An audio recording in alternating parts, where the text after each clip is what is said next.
guys,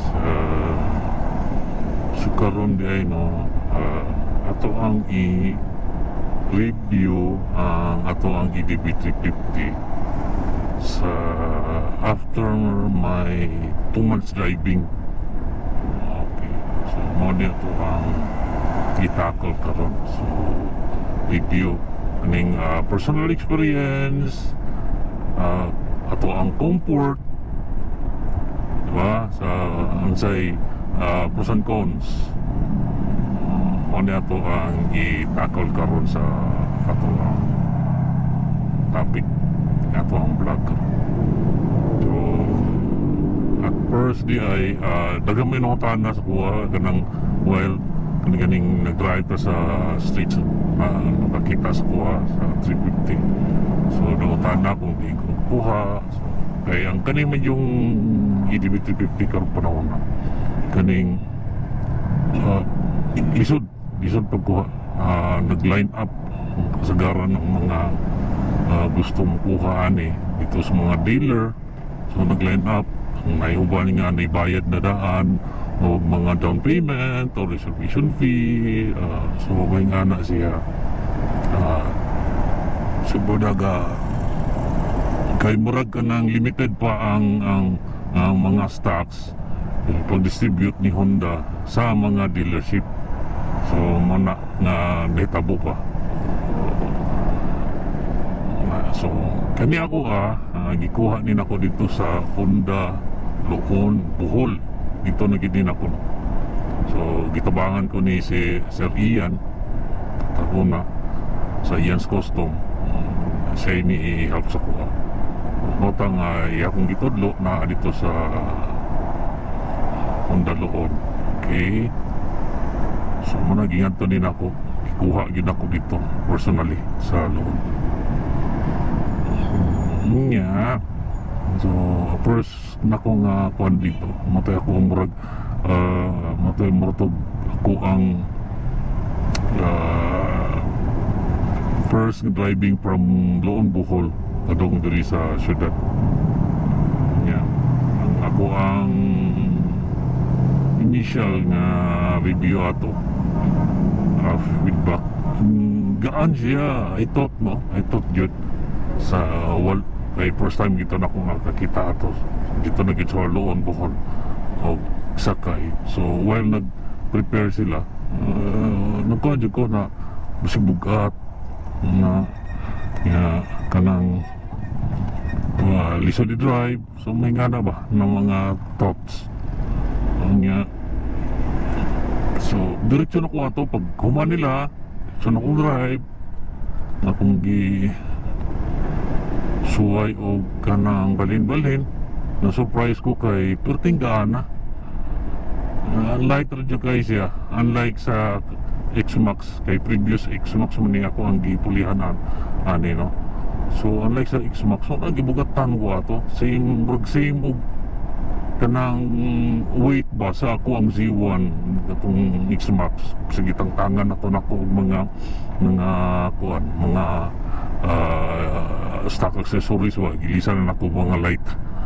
So murag bugat gyapon labi na kanang magtutod gapon mag-parking. So murag bugatan ko niya sa Z1 o sa Z1 sa EDB350 light to guys sa economic wise murag lahi gyud ang iyang kuan katay yung gaan. So moto mo niya ang sa kuan jud sa clearance sa height post sa height mga surprise ko nga perting di man na kayo siya kanang taas nga nag-expect ka ba di dyan kayo sa taas. So okay ra siya nga moto pag drive na ko perting nga kuan siya perting ka gaan komportable ang drive no. Kung napakoy dako nga time ato yun sa dito ko sa Bohol siguro akong at least long ride dito pero saon taman ang tay trabaho ato. So So nga quick ra gyud from Loon to Tubigo na gyud ako ang drive ato nga katong time. O nya mo na to pag uli na ko sa Cebu,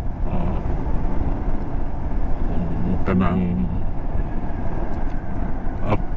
on that weekend ako dahil siyang break-in, gidaan ako siya dito sa south, na ground south.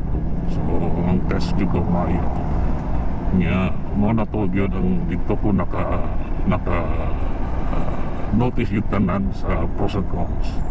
So pero kanya ako ang review business, ako ang body height, ako ang height mismo, ako ang kaning kamot, din position. So di ni parehas, okay, di parehas sa tanan. So sa ako arani nga side kay ang ganito ang kaning yung mag-review magkomportable, magdepende magyud sa imo ang height, body position nga naandan mo na siya.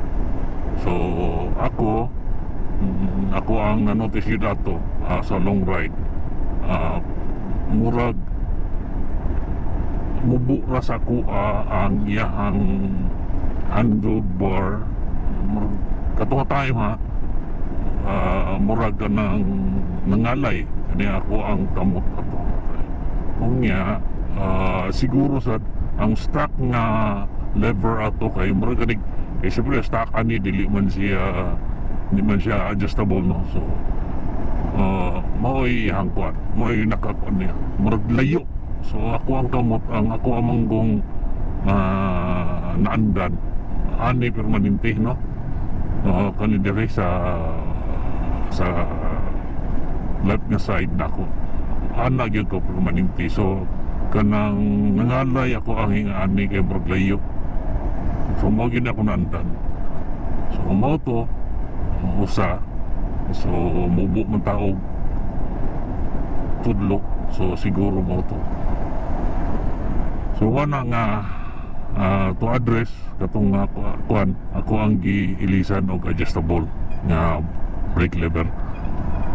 So nya sa kuan sa handlebar nga sa height wala lang ko nag-ilis. So mara na siya ako nag-ilis. So stock gihapon ni siya. Unya ako ang sitting position. So akong sitting position that time maabot marag sakit sa lubot siguro kay ako maglumray jud ko labi na sa akong Z1. Magsulong jud ko atong padded nga leggings sa inner. So katong time ko wala ko nagpadded. So kanang kay wala ko nakitaan mo to nga wala ko nakapadded. So mo na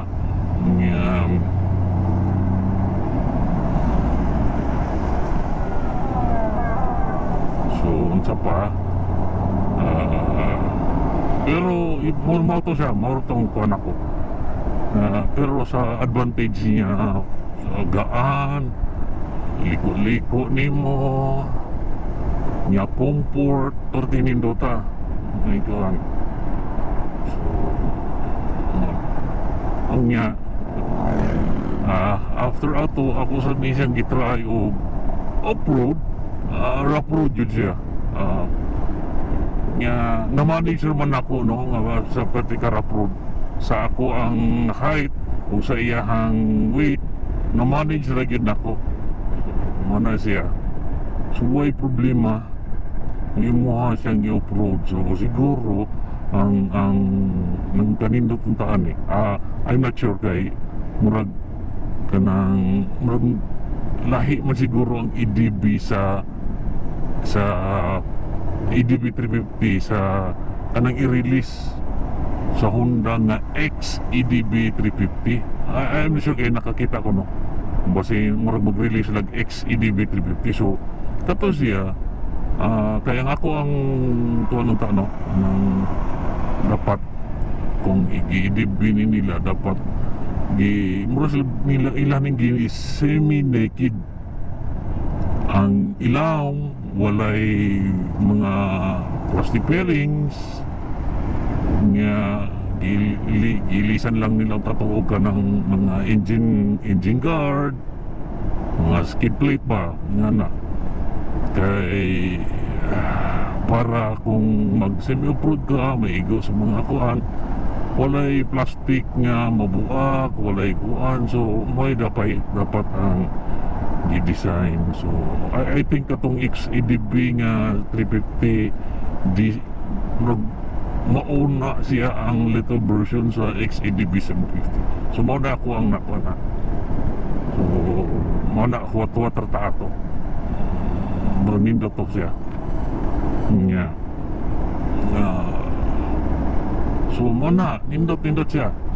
Ang power niya nindot kayo, responsive, kanang effortless ang iyang speed. Ma-achieve nimo ang speed nga ganahan nimo, effortless kayo. So mao na siya ang iyang kuan. And regarding sa ako ang height sa kuan ko no 5'4", so na semi type 2 ko, pero okay naman siya. Kanang pas kumulingkod ka diri or mo barug ka diri sa tumoy, okay ra kayo. So pero kung naka sa middle siguro of course ang usa na nimo ka PL ang imong itukod moro gid na siya.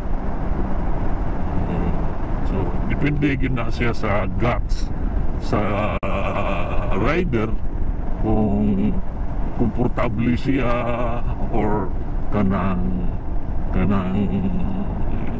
kuan jud siya, kanang willing jud siya mo drive o ging-ani nga kuan nga height. Okay, so mara na siya kay I saw di ay mga kuan karon po sa EDB 350 nga groups kay ilahang mga consult sa ilahang mga experience karon sa ilahang kanang height.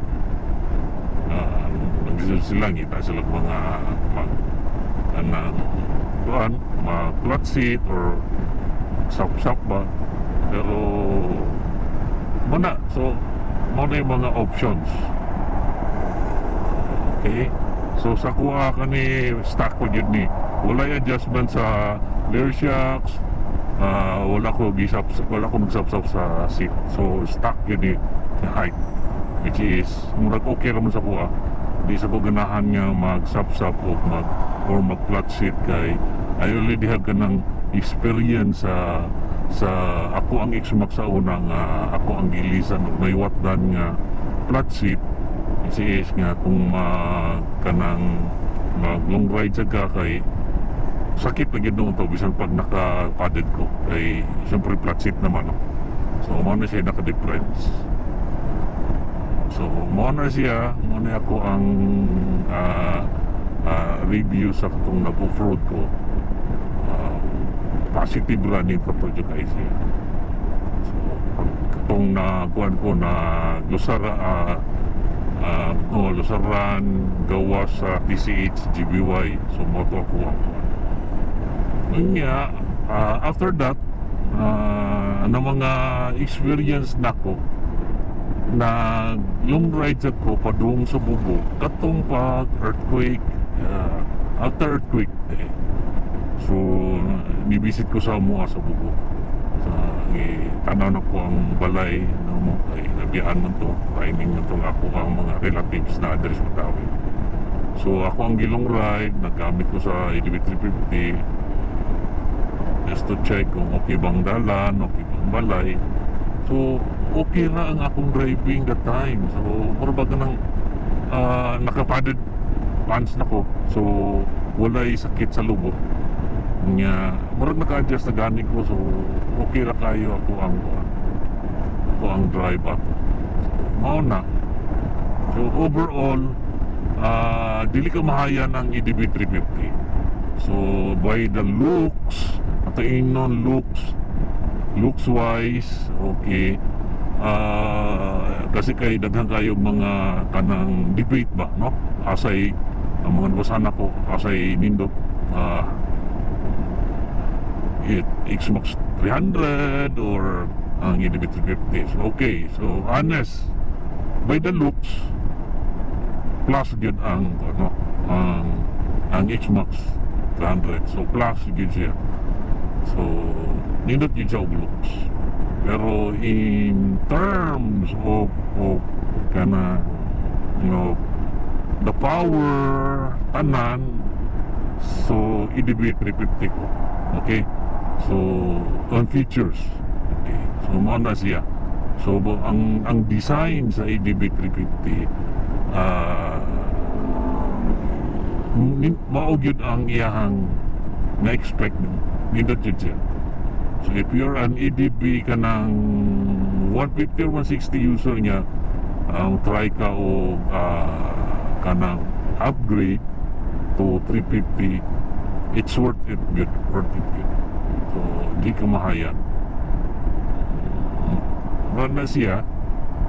So far mo na ako ang review sa ang power gud niya nindot, basta responsive siya, nindot jud yung power kuan. So di jud ka magmahay. Okay, so ora na siya guys, ako ang kuan ka review sa karon. Okay, thank you.